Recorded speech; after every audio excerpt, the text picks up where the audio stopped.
тұрғыдан қамтамасыз етілген Қазақстандағы тіл мәселесі тіл саясатының негізгі бағдар екені рас.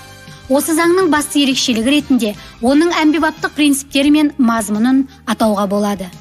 Мұғалжардың тарихы аса күрделі, өте бай.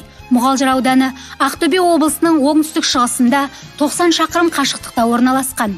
Оңтүстігі Байғанин, солтүстігі Храмтау, шығысы Шалқар, батысын Темір, солтүстік батысы Алға аудандарымен шектеседі. Облыстағы ірі аудандардың бірі. Алғашқыда 1965-1997 жылдары Октябрь, 1966-1997 жылдары Мұғалжар болып өзгертіліп, ауданымыз Жаңа Мұғалжар ауданы деп аталды. Орталығы Қандыағаш қаласы ауданның маңызы бар Мұғалжар ауданының орталығы болып табылады. Аудандағы 38 елді мекен, 3 қалалық, 12 ауылдық округі бар. Жалпы жер көлемі 2.786.180 гектар. Халық саны 67.319 адамды құрайды. Қазіргі таңда қалада барлығы 57 көше бар.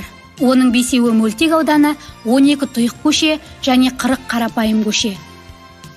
2021 жылы облыстық ономастика комиссиясына Мұғалжар ауданынан құрамдас бөліктерді атау беру және қайта атау бойынша барлығы 28 көше ұсынылды. Қандыағаш қалалық округінде атаусыз 9 көшеге, ескірген 16 көше мен қайталанған 3 көше. Облыстық ономастика комиссиясына ұсынылып, комиссия қорытындысы бойынша Қандыағаш қалалық округінің 4 қайталанған көшелерге атаулары берілді. Сонымен, Ембі қалалық округі бойынша 11 көше, Жұрын ауылдық округі бойынша 2 көшеге. Алдағы уақытта жалпы халық санағы аяқталғаннан кейін аудандағы идеологиялық ескірген көше атауларын өзгертуге дайынбыз.